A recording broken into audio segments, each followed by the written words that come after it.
Parliament వర్షాకాల సమావేశాలు రేపటి నుంచి ప్రారంభం కానున్నాయి. దీంతో అఖిలపక్ష సమావేశం నిర్వహించింది ప్రభుత్వం. జీఎస్టీ సహా పెండింగ్ బిల్లులు పాస్ అయ్యేలా సహకరించాలని కోరింది. జీఎస్టీకి అన్ని రాష్ట్రాలు అంగీకరించాయి. తమిళనాడు మాత్రం కొన్ని సూచనలు చేసింది. మరోవైపు కాంగ్రెస్ పార్టీ మాత్రం బిల్లులో కొన్ని సవరణలను ప్రతిపాదిస్తోంది.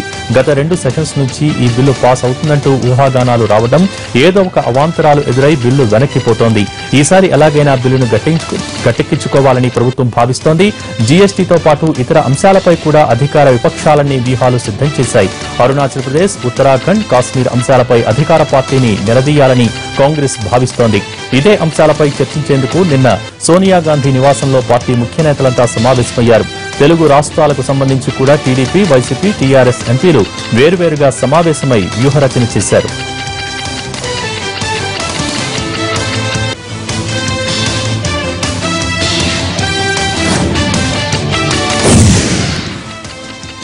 పార్లమెంట్ సమావేశాలు సజావుగా సాగేందుకు అన్ని పార్టీలు సహకరిస్తాయని హామీ ఇచ్చాయని అన్నారు పార్లమెంటరీ వ్యవహారాల మంత్రి Anant Kumar. GST bill pass అవుతుందనే నమ్మకం ఉందన్నారు. ప్రధాన ప్రతిపక్షం కాంగ్రెస్ జీఎస్టీ బిల్లుకు మద్దతు తెలుపుతామని హామీ ఇచ్చిందని చెప్పారు. ఆ పార్టీ చెప్పిన సవరణలు చేసేందుకు తమకు ఎలాంటి అభ్యంతరం లేదన్నారు అనంత్ కుమార్.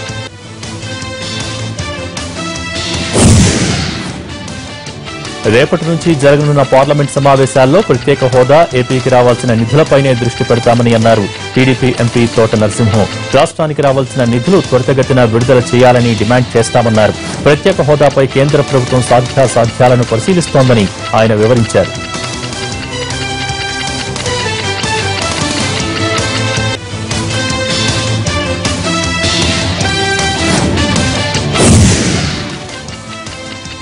పార్లమెంట్ సమావేశాల్లో పార్టీ ఫిరాయింపు చట్టంలో మార్పులపై తాము పట్టుపడతామని అన్నారు వైసీపీ ఎంపీ మేకపాటి రాజమోహన్ రెడ్డి.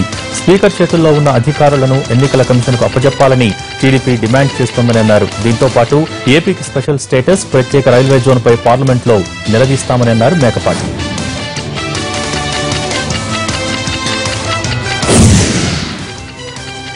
మరోవైపు పార్లమెంట్ సమావేశాల్లో అనుసరించాల్సిన వ్యూహాలపై చర్చించారు. హైకోర్టు సమస్యపై ప్రధానంగా చర్చిస్తున్నారు. కేంద్రం నుంచి రావాల్సిన సాయంపై ఒత్తిడి పెంచడంతో పాటు విభజన సమస్యల పరిష్కారం కోసం సభలో నిలదీయాలని సీఎం సూచించినట్టు సమాచారం.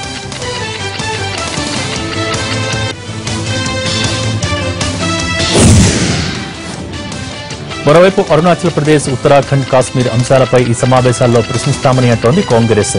ఇక సీపీఎం కూడా సమావేశాల్లో పోరాడేందుకు సిద్దమవుతోంది.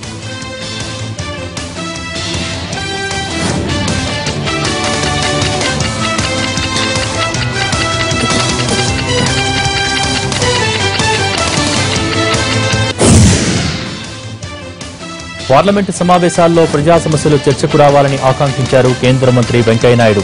అందుకు విపక్షాలు సహకరించాలని కోరారు. ప్రపంచంలో పలు దేశాల్లో ఆర్థిక వృద్ధి మందగించిందని, కానీ తమ ప్రభుత్వం అవలంబిస్తున్న విధానాల వల్ల భారత్ అభివృద్ధి దిశగా సాగుతోందని అన్నారు వెంకయ్య.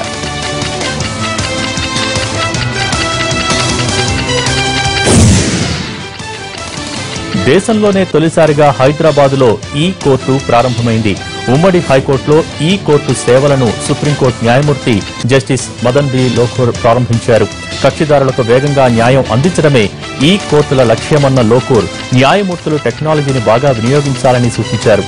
ఈ కోర్టు విధానంతో ఖర్చు తక్కువ అవటమే కాకుండా సిబ్బందిపై పనిభారం తగ్గుతుందని అన్నారు.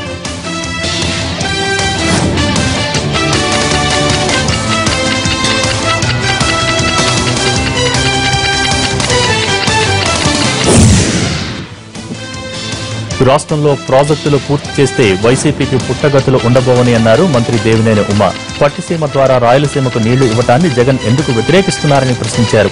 దీనిపై రాష్ట్ర ప్రజలకు జగన్ సమాధానం చెప్పాలని డిమాండ్ చేశారు. పోలవరం కోసం ఇప్పటివరకు 2,360 కోట్లు ఖర్చు పెట్టామని, 2018 నాటికి ప్రాజెక్టును పూర్తి చేస్తామని దేవినేని ధీమా వ్యక్తం చేశారు.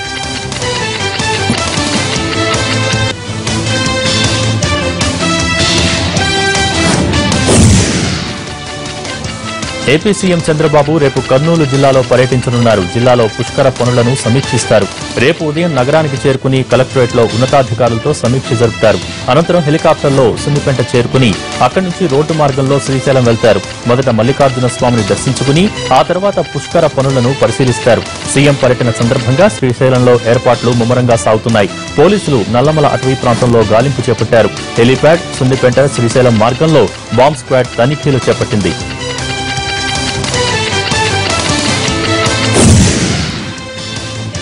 కాంగ్రెస్ ఉపాధ్యక్షుడు రాహుల్ గాంధీ ఆగస్టు 6న విశాఖ మన్యంలో పర్యటించబోతున్నారు.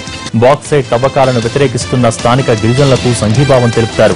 చింతపల్లి బ్లాక్లోని జెరల అటవీ ప్రాంతంలో రాహుల్ పర్యటించేందుకు పార్టీ శ్రేణులు ఏర్పాట్లు చేస్తున్నాయి. ఇందులో భాగంగానే విశాఖ జిల్లా కాంగ్రెస్ కమిటీ సమావేశం నర్సీపట్నంలో జరిగింది. ఈ సమావేశంలో పీసీసీ అధ్యక్షుడు రఘువీరారెడ్డి, మాజీ స్పీకర్ నాదెండ్ల మనోహర్, పలువురు మాజీ మంత్రులు పాల్గొన్నారు. బాక్సైట్ తవ్వకాలను పూర్తిగా రద్దు చేసే వరకు కాంగ్రెస్ పోరాడుతుందని అన్నారు నాదెండ్ల మనోహర్.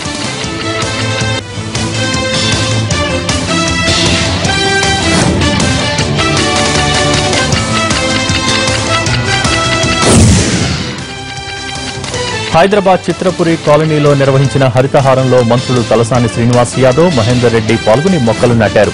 ప్రజలంతా హరితహారం కార్యక్రమంలో స్వచ్ఛందంగా పాల్గొని పర్యావరణ పరిరక్షణకు సాయపడాలని మంత్రులు పిలుపునిచ్చారు. హరితహారానికి ప్రజల నుంచి భారీ స్పందన వస్తోందని అన్నారు మంత్రులు.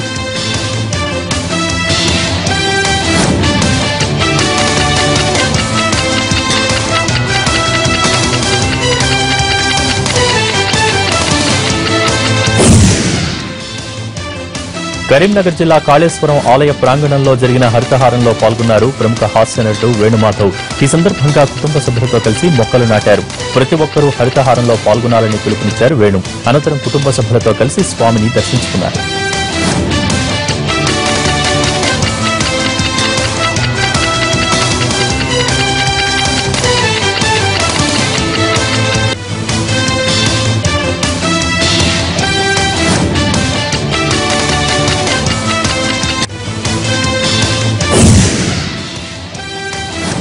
విజయవాడ ప్రభుత్వాసుపత్రిలో కిడ్నాప్ గురైన శిశువు తల్లిని పరామర్శించారు కృష్ణా జిల్లా జడ్పీ చైర్మన్ గద్దె అనురాధ. చికిత్స జరుగుతున్న తీరును డాక్టర్లను తల్లిని అడిగి తెలుసుకున్నారు. ప్రభుత్వం తరపున అన్ని విధాలుగా ఆదుకుంటామని తల్లికి హామీ ఇచ్చారు అనురాధ. అనంతరం చైల్డ్ కిట్ అందించారు.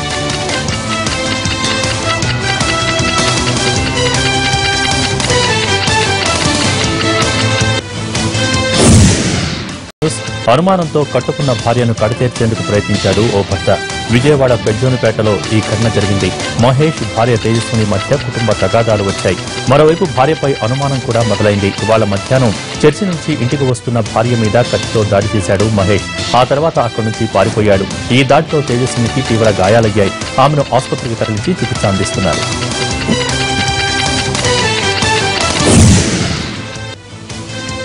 పీకల వరకు తాగాడు. తూగుతూ బండి డ్రైవ్ చేసుకుంటూ రోడ్డెక్కాడు. ఆపి ప్రశ్నించిన పోలీసుల మీదే ప్రతాపం చూపించాడు. విశాఖలో జరిగింది ఈ ఘటన. రాత్రి పోలీసులు డ్రంక్ అండ్ డ్రైవ్ తనిఖీలు నిర్వహించారు. ఇదే సమయంలో బండి మీద తూలుతూ వెళ్తున్న వ్యక్తిని ఆపి బ్రీత్ అనలైజర్ పరీక్షలు జరిపారు. మోతాదుకు మించి తాగినట్టు నిర్ధారణ కావడంతో వెంటనే కేసు నమోదు చేశారు. అయితే నా మీదే కేసు పెడతారా అంటూ ట్రాఫిక్ కానిస్టేబుల్ మీద దాడికి పాల్పడ్డాడు ఆ వ్యక్తి. ఇతర కానిస్టేబుల్ వచ్చి అడ్డుకుని స్టేషన్కు తరలించారు.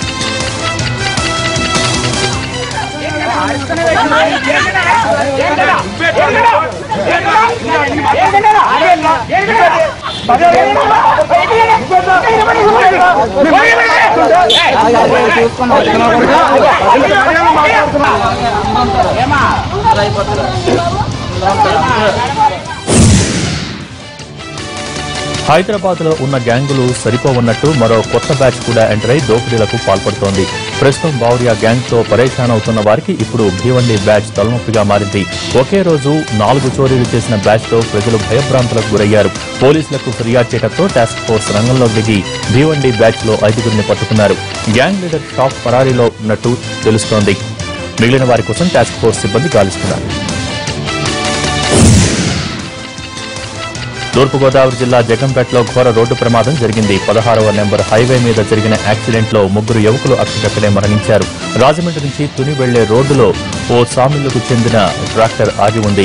బైక్పై వస్తున్న 3 కుర్రాళ్లు ఆగి ఉన్న ట్రాక్టర్ను ఢీకొట్టడంతో యాక్సిడెంట్ జరిగింది.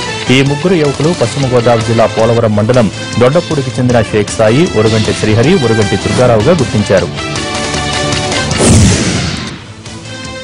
కరీంనగర్ జిల్లాలో విషాదం నెలకొంది. రామగుండం మండలం పుట్నూరు గ్రామానికి చెందిన నిమ్మల జమున కుమార్కు అక్షిత్తో కలిసి తన ఇంటి సమీపంలోని వ్యవసాయ బావిలో దూకి ఆత్మహత్యకు పాల్పడింది. ఈ ఆత్మహత్యకు కుటుంబ కలహాలే కారణమని పోలీసులకు ఫిర్యాదు చేశారు మృతురాలి బంధువులు. ఈ ఘటనపై కేసు నమోదు చేసి దర్యాప్తు చేస్తున్నారు పోలీసులు. ఆదిలాబాద్ జిల్లాలో దారుణం జరిగింది. సరోజినీదేవి కంటి ఆసుపత్రిలో జరిగిన ఘటన మరొక ముందే ఆదిలాబాద్లోని రిమ్స్ లో అలాంటి ఘటనే జరిగింది. వాంతులు విరేచనాలతో వైద్యం నిమిత్తం రిమ్స్ లో చికిత్స పొందుతున్న ఓ బాలికకు కళ్లు పోయాయి. రక్తం ఎక్కించిన తర్వాత కళ్లు పోయాయని తల్లిదండ్రులు ఆరోపిస్తున్నారు. వైద్యుల నిర్లక్ష్యమే కారణమని అంటున్నారు బాధితులు.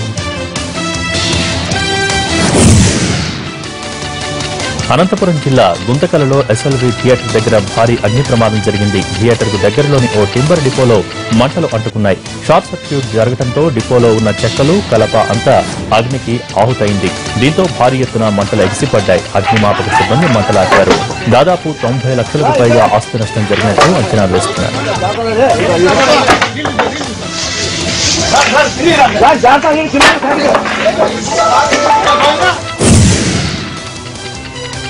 మహబూబ్ నగర్ జిల్లా కోడేరు మండలం నాగులపల్లిలో పులి వచ్చింది. అక్కడే మేస్తున్న గొర్రెల మందపై ఒక్కసారిగా దాడి చేసింది.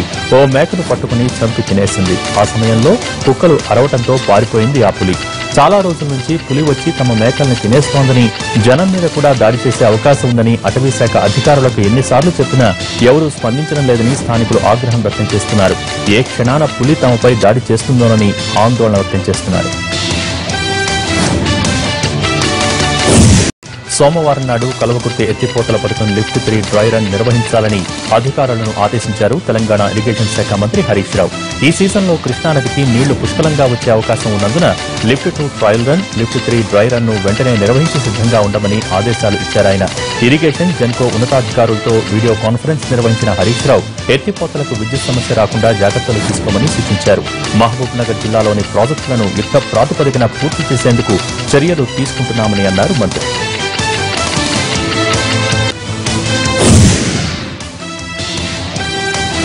ప్రధాని నరేంద్ర మోడీని కలిశారు శ్రీ త్రిదండి చినజీయర్ స్వామి. రామానుజాచార్యుల వారి సహస్రాబ్ది జయంతి సందర్భంగా భారీ విగ్రహం ఏర్పాటు చేయాలని సంకల్పించినట్లు చెప్పారు. హైదరాబాద్ లో 216 అడుగుల విగ్రహాన్ని ప్రతిష్ఠించే ఏర్పాటు చేస్తున్నామని అన్నారు జీయర్ స్వామి. 2017లోపే విగ్రహాన్ని ప్రతిష్ఠించేందుకు ఏర్పాటు చేస్తున్నట్లు చెప్పారు. ఈ కార్యక్రమానికి ప్రధాని మోడీని ఆహ్వానించామని, అందుకు ఆయన సానుకూలంగా స్పందించారని అన్నారు. 17 రామానుజాచార్యుల వారి యొక్క 1000వ సంవత్సరం జరిగే కాలం ఇది. 1017లో రామానుజాచార్యుల వారు శ్రీపెరుంబుదూరులో పుట్టి 120 సంవత్సరాల కాలం ఉన్నారు. అంతవరకు కూడా వారు అనుభవం బాగా నిండినటువంటి జీవితంలో సమాజంలో ఉండేటటువంటి అసమానతల్ని తగ్గించడానికి చక్కటి కృషి చేశారు. ముఖ్యంగా ఎవ్వరికీ అందడానికి అవకాశం లేకుండా చాలా పకడ్బందీగా నిర్బంధంగా పెట్టినటువంటి నారాయణ మహామంత్రాన్ని భూరిదానం చేశారు సమాజానికి. అక్కడ గోష్ఠీపురం అనే ఊర్లో గోపురం పైకి ఎక్కి ఆ తర్వాత అస్పృశ్యులుగా ముద్ర వేసి సమాజంలోంచి దూరంగా తోసేసినటువంటి జనాలకి వారు మంత్రాన్ని ఇవ్వడమే కాకుండా వైష్ణవ దీక్ష ఇచ్చి వారు దగ్గరికి చేర్చుకుని ఆలయాల ద్వారాలు కూడా వాళ్ళ కోసం తీసి వాళ్ళకి దైవ దర్శనం చేసుకునేటువంటి అవకాశాన్ని కలిగించారు. మేలుకోట లాంటి ప్రాంతంలో అది వైష్ణవ సంప్రదాయ సంబంధం కలిగినటువంటి అన్ని ఆలయాలను కూడా అది అమల్లో ఉంటుందన్నమాట. సమాజానికి ఆ రకంగా ఒక సమతా సందేశాన్ని ఇచ్చినటువంటి ఒక మమతామూర్తి రామానుజాచార్యుల వారు. ఇది వారి 1000వ సంవత్సరం. ఈ సంవత్సర సందర్భంగా మనం వారికి కృతజ్ఞతగా ఈ సమాజం అంతా ఏదో చెయ్యాలి అనే ఉద్దేశంతో ఒక మూర్తిని 216 అడుగులు ఎత్తి ఉండేటట్లుగా పంచలోహమయంగా నిర్మాణం చేయాలి అనేది ఒక కార్యక్రమం నడుస్తోంది. ఇది 2017లో పూర్తవుతుంది. 2017 పూర్తయ్యే లోపల ఆ విగ్రహాన్ని ఆవిష్కరణ జరగాలని, దానికి వీరిని ఆవిష్కరణ కార్యక్రమానికి రావాల్సిందిగా ఆహ్వానించాం. వారు దానికి అనుకూలంగా స్పందించారు. ఫలితాన్ని మన తర్వాత చూడాలి. రెండవది, రామానుజాచార్యుల వారు 1000 ఏళ్ల క్రితమే సమాజంలో ఉండేటువంటి వ్యక్తులకి పుట్టుకతో గౌరవం కాదు, ఆ వ్యక్తి యొక్క ఆచరణను బట్టి, ఆ వ్యక్తికి ఉండేటటువంటి సామాజికమైనటువంటి బాధ్యతను బట్టే గౌరవం, ఆదరణ ఉంటుంది అనేది నిరూపణ చేసినటువంటి వ్యక్తి సమతామూర్తి. అందుకోసమే ఇప్పుడు ఈవేళ ధర్మాన్ని, దైవాన్ని మర్చిపోకుండా రామానుజుల వారు ఆనాడు చేసినటువంటి ఉపకారాన్ని జ్ఞాపకం పెట్టుకుంటూ సాగేటటువంటి దళిత కుటుంబాలు, ఆ దీన వర్గాలకు చెందినటువంటి కుటుంబాలు కూడా వేల సంఖ్యలో ఉన్నాయి. వారినందరినీ కూడా ఒక చోటకి తీసుకొచ్చి రామానుజాచార్యుల వారి విషయంలో వారికి ఉండే కృతజ్ఞతని మనం ప్రశంసించడంతో పాటు వాళ్ళకు ఉండేటువంటి అవసరాలను కూడా మనం గమనించి వాటిని తీర్చగలిగేటట్లుగా ఏదైనా ఒక కార్యక్రమం జరగాలి అనేటటువంటిది మా ఆశ. దానికోసమే కృష్ణా పుష్కరాల్లో ఆగస్టు 19వ తారీఖు నాడు మన తెలుగు రాష్ట్రాల్లోనూ ఇతర ప్రాంతాల్లో ఉండేటటువంటి ఈ దళిత వర్గాలకు చెందినటువంటి వ్యక్తులందరినీ కూడా సమతా స్నానానికి రావాల్సిందని ఆహ్వానం చేయడం జరిగింది. ఆ రోజు సుమారు 1000 మంది కృష్ణా నదిలో సంకల్పం చెప్పి వాళ్ళందరికీ కూడా స్నానం చేయించడం ఒక కార్యక్రమం. 10 దగ్గర నుంచి సాయంకాలం దాకా వారికి అందరికీ కూడా ఇవ్వాల్సినటువంటి సమతా సందేశాన్ని, వారింతవరకు జ్ఞాపకం పెట్టుకునేటటువంటి ఆ రామానుజుల వారి వైభవాన్ని వాళ్ళకి తెలియచేయడం, వారికి ఏ ఏ రకమైనటువంటి అవసరాలు ఉంటాయో వాటిని మనం ఏ రకంగా మనం తీర్చగలుగుతాము అనేటువంటి దాని గురించినటువంటి ఒక ఆలోచన చేయడం ఈ కార్యక్రమానికి ప్రధానమైనటువంటి తాత్పర్యం. ఆ కార్యక్రమానికి వారిని కూడా రావాలి అని మేము ఆహ్వానించాం. దానికి కూడా వారు అనుకూలంగానే స్పందించారు. దాన్ని కూడా ఫలితాన్ని మనం చూడాలి. రావచ్చును అని వారు మాకు చెప్పిన మాటలను బట్టి అనిపిస్తుంది. వాళ్ళకి ప్రోటోకాల్ ఎలా ఉంటుంది మనకు తెలియదు కదా. విషయం అయితే మేము చెప్పాము, వారిని ఆహ్వానించాం అన్నమాట.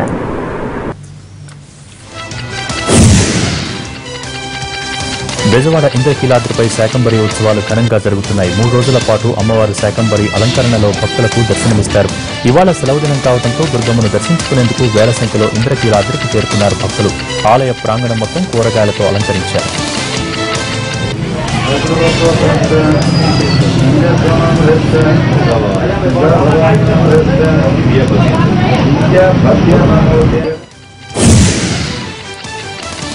హైదరాబాద్లో బోనాలు అంగరంగ వైభవంగా జరుగుతున్నాయి. గోల్కొండ, సికింద్రాబాద్, ఉజ్జయిని బోనాలు సంబరాన్ని ఇస్తున్నాయి. మహిళలు పెద్ద ఎత్తున బోనాలు సమర్పించి తల్లికి మొక్కులు చెల్లించుకుంటున్నారు. పోతురాజు ఆటలతో గోల్కొండ, సికింద్రాబాద్లో సందడి వాతావరణం నెలకొంది.